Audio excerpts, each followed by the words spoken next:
Welcome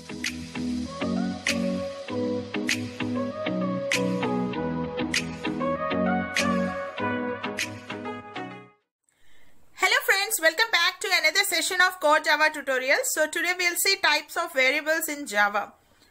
So regarding the variable, what is the definition of a variable and what are the properties of a variable, like declaring a variable, initializing a variable and reinitializing a variable, and all that concepts I have discussed in my previous video. So I'll be giving the link in the description box. I recommend all of you to go through that video before proceeding further with this video. Okay, so variables are the basic requirements of any program. Okay, so say it Java or C or Python or JavaScript or etc. Any of the C++ or any of the programming language. Okay, so variables are the basic requirements. It's a basic unit of storage, and you can also say that variables are the named memory locations. And variables are used to store the data values. Okay, say the for example, the syntax of declaring a variable will be type var name. So where type will be any primitive data types, or it can be also of string type, and x is the variable name, and we have said x is equal to 20, meaning that we have initialized, declared and initialized a variable. Later on x can take another value where 20 will be overwritten. Okay, so x will be holding the current value, which is 30. Okay, so these are all the general properties of the variables. There are three types of variables. The first one is the instance variables, second one is static variables, and the third one is local variables. Now why we need to study about this is because each and every variables are different in their properties. For examples, can I apply access modifiers to the local variables? Okay, when these variables are created and when these variables are destroyed. So let us take a look into what are instance variables. So the instance variables are the variables that can be declared in a class outside a block or outside a method or outside a constructor. So those are called as the instance variables. Instance variables are also called as, they're also called as non-static variables. Okay, so they're also called as non-static variables. Okay, so the other name for the instance variables is non-static variables. So the variables that are declared outside the block, okay, or the method or the constructor. Say this x, y and name, which are declared inside the class, but they are not inside a method or not inside a constructor or not inside a block. Okay, so all these three here are called as the instance variables.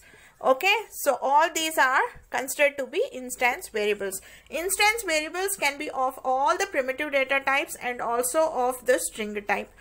And you can also give access modifiers to the instance variables. Okay, so you can give access modifiers. So we already know that there are 4 access modifiers. The first one is public. Okay, second one is private, and third one is protected, and the fourth one is default. Okay, so fourth one is default. So you can use all these 4 access modifiers for the instance variables. Okay, so since we didn't mention any access modifier here before integer, this is considered to be the access modifier here is the default. So int x is a default instance variable.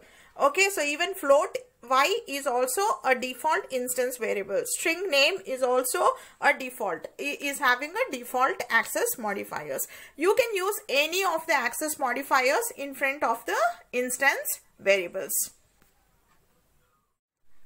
These instance variables are created when an object of a class is created and destroyed when object is destroyed. Okay, so they are created when an object of a class is created and destroyed when object is destroyed.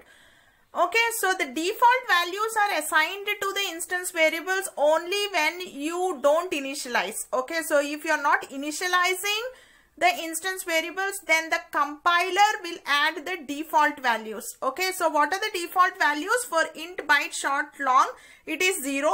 For float, it is 0.0f, and for double, it is 0.0d, and for char, it is okay, null. Okay, and then for object references, it is null, and for boolean, it is false.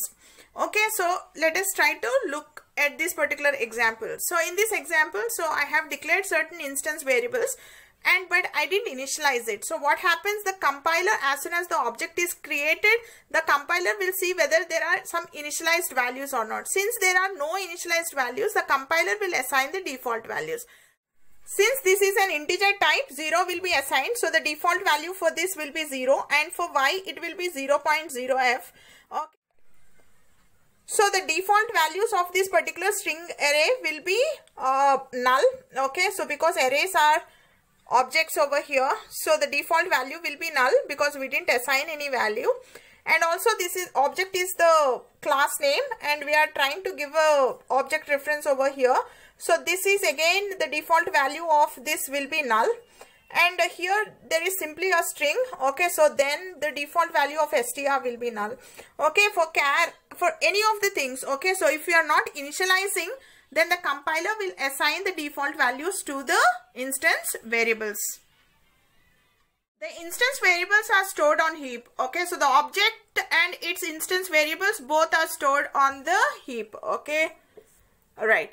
And then objects have their own copy of instance variables even if the value is same from one object to another. Okay, so each and every object will be having its own copy of the instance variables. Say for example, there is a class person in which there are two instance variables which are name and city, and say there is also another constructor, person constructor, which is an parameterized constructor which is taking the name and city into it, and the values are assigned for each and every object. So we are saying there is person P1, and for the object P1, okay, so there is an object created. Okay, so there is an object created here in the memory. So this is the person object, okay, P1, and for in place of name, what happened, Sam is stored, and in place of city, Delhi is stored. Okay, so these two are the name and city of the object P1, and these two are the values of P1.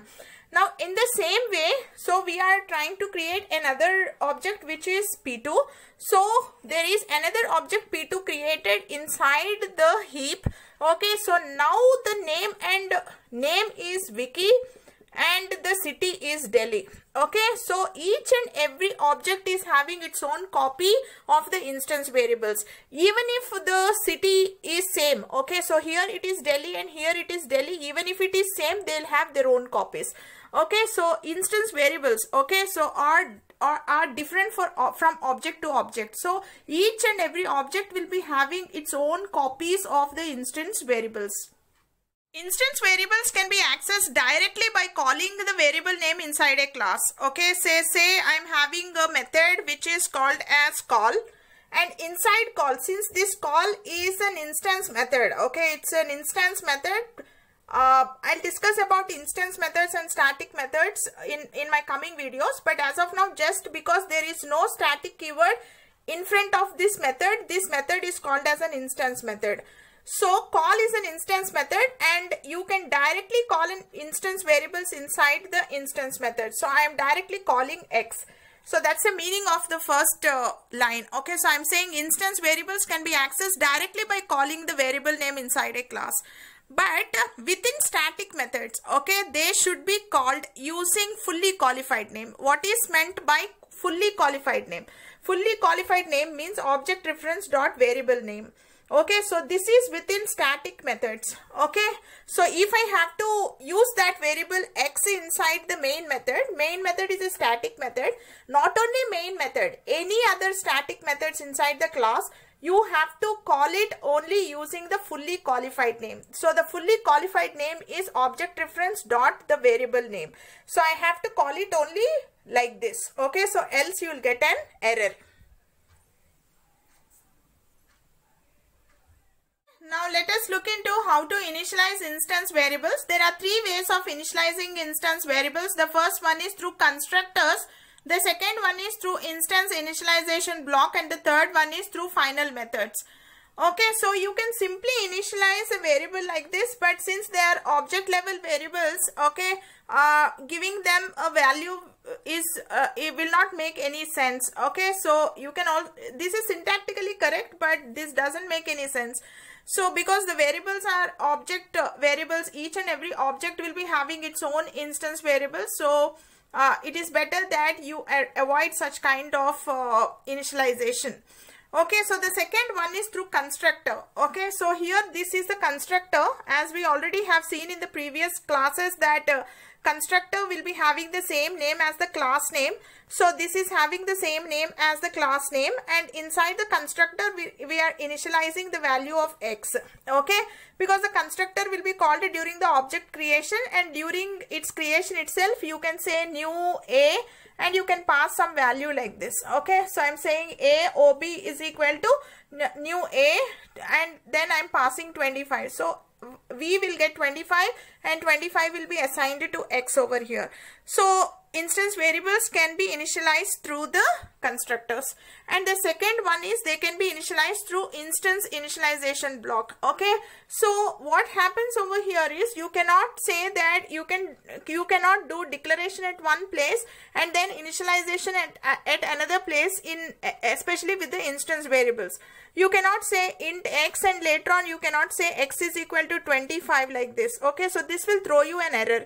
So you cannot do it like that. Okay, so you can initialize only through the ways that I am telling you. Okay, so one way is through instance initialization block. Okay, so the instance initialization block will be simply a block with an open curly bracket and closing curly bracket, and inside that you can assign or initialize values of the instance variables. So I have done here, this is syntactically correct, and this will be put inside the constructor by your compiler. So your compiler will take care of it. The instance initialization blocks will be put inside the constructor and your compiler will do that. Okay, right. When you have the when you want to put the same instance initialization block into multiple constructors, in that cases you will be choosing the initialization block. Okay, right. So this is another way of initializing the instance variables. And the third one is through final methods. Okay, so final methods, when a method is declared as final, so here the method, okay, is declared as final. Okay, so when a method is declared as final, so in inheritance what happens is the method cannot be overridden. This type of initialization through a method is useful when the subclasses just want to use the initialization method rather than, I mean, because since this is declared as a final, the subclasses cannot override it, but they can use this initialization block whenever it want to. Okay, that's it regarding the instance variables, my friends. Hope this video is helpful to you. In my next video, I'll be discussing about static variables.